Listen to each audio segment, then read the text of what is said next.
Welcome to a special edition of the Putback on SNY.TV. I'm Ian Begley, and here at the end of 2020, our producer Mike Robinson was desperate for a few days off, so we decided to compile some moments from previous episodes over the last few months and some things that you haven't seen before into this holiday New Year's episode. Someone who was kind enough to join the show twice was Kenny Smith. Kenny's a local guy, obviously a New Yorker, but back when he was with the Rockets, he came to town to play the Knicks in the '94 finals, and he received some rough treatment from Knicks fans before he even got to the Garden. The most funniest thing, I was in New York. I went to a CVS, I believe, and I left toothpaste or whatever. And so I go into the store. No, I'm just looking for toothpaste, and I'm looking on the loudspeaker. I hear, "Ladies and gentlemen, there's a mess in aisle 5. A mess all the way from Houston. There's a mess. A clean up on aisle 5." And I'm like, I didn't catch it yet. And he's like, "And sir, we will not serve you in this store. Go Knicks, go New York, go New York, go." Over there, and everyone in there. So then now the whole store is looking at aisle 5, and I'm like, "We're gonna beat you guys, though. We're gonna beat you." So that was my most fun moment.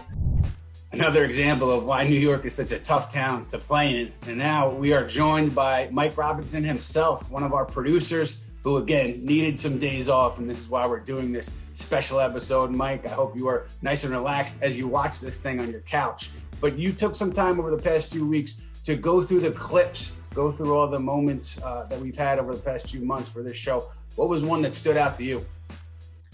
Well, one of the best guests we had was Jason Concepcion. He was so funny. We were going through some embarrassing moments that the Knicks had gone through in recent days. Jason and Maurice both had a couple of transactions that went wrong, but you kind of went in a different direction.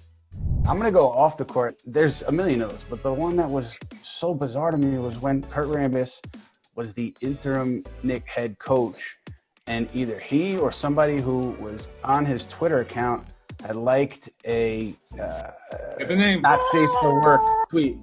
And that, it popped up over the weekend. He was asked about it.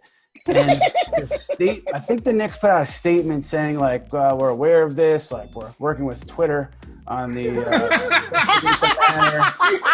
here we are. I don't know how many years later, but I don't know if that investigation has concluded, but we haven't gotten an official word from Twitter on that yet. But it's that one was so wild. It was early enough kind of in the Twitter experience where it would make sense that people didn't understand how it worked.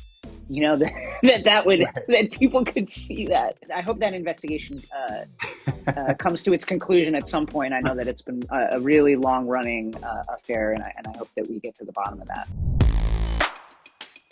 They're not going to go out in free agency and get a big star. That's not going to happen. Fred VanVleet is a player that, certainly a lot of teams would love to get at. He would fill a great need for the Knicks. I think it's going to be hard to get him out of Toronto. People talk about big trades and bringing in star players. I don't see them having the assets to do big trades for big players. I don't think there's a great appetite, guys, to move up into one or two. Some really good players in that next tier, guys who they think can be good starters in the league, the Obi Toppins. You may see teams, because of financial issues, maybe you move in with some future picks. I do think there'll be a lot of action. I'm not so sure it's going to be at 1, 2, 3. Ian, I'm great. It's an honor to be with you guys. Such a thrill to have Woj join us on the Putback, and that just shows you why he is so good at what he does. But his skills also extend beyond reporting on basketball. What do you, I was just going to say your ESPN bio and award-winning reporter. What do you? 4-H club winner. Best calf in Bergen County. Should that be the bio? 2 years running. In addition to insiders and personalities like Woj and Jason, we also had some ex-Knicks on the show, including Ray Felton. Yeah, Felton was great, really candid about his crushing trade from the Knicks to the Nuggets and the Carmelo Anthony deal. But one thing I found on the cutting room floor was him talking about his return to the Knicks in the 2012 offseason and his phone call with Mike Woodson. I was on free agent and, just waiting around. I got that phone call from Woody. At that point, Jeremy Lin had signed with Houston. And he was like, what you thinking about coming back and, being my starting point guard in New York? And at first I was like, well, still kind of bitter a little bit about what happened.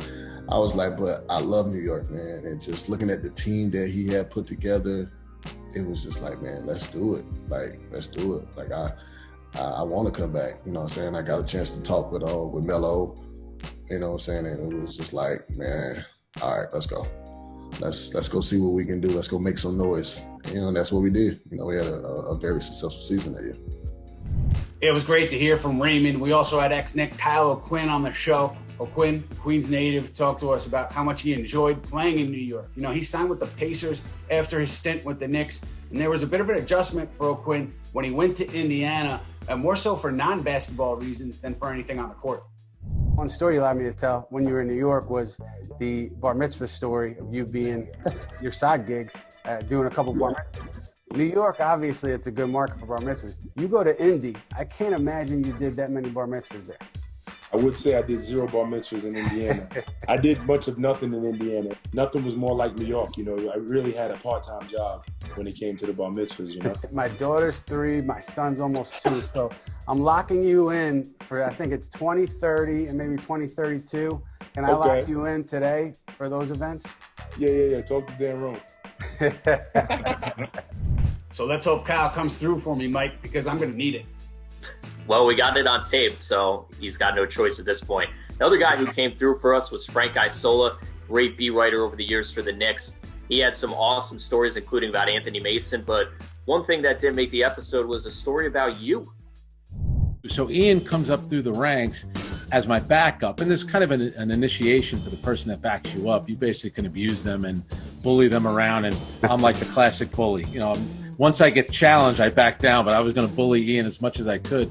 You know, you were the kind of guy who was always eager to do something. And the Knicks, one day, they suffered like a brutal loss. And you would always come over to me, and that back then we were sitting courtside. I was along the baseline. And you said, what do you think I should do for a story? And I look up, and there's Jim Dolan walking. And I said, I don't know, why don't you go ask Jim Dolan what he thought about the game? And before I could say another thing, there's Ian walking really fast over to Jim Dolan, and it was like, you know, approaching the president. You know, security's coming out from everywhere. There were like snipers on top of the building. And then, you know, Ian got in trouble. The Daily News got a little bit of trouble. I got in trouble. Like, what's the big deal? He went over to try to ask Jim Dolan a question. So I always appreciated that. So the fact that you were that aggressive, I knew you'd become a big star. Well, everyone, we hope you enjoyed this special edition of the Putback. Mike, I hope you enjoyed your time off, and we hope you come back to work tan and rested. From everyone here at SNY, we wish you and yours a happy, healthy 2021. I'm Ian Begley. We'll see you next week on the Putback.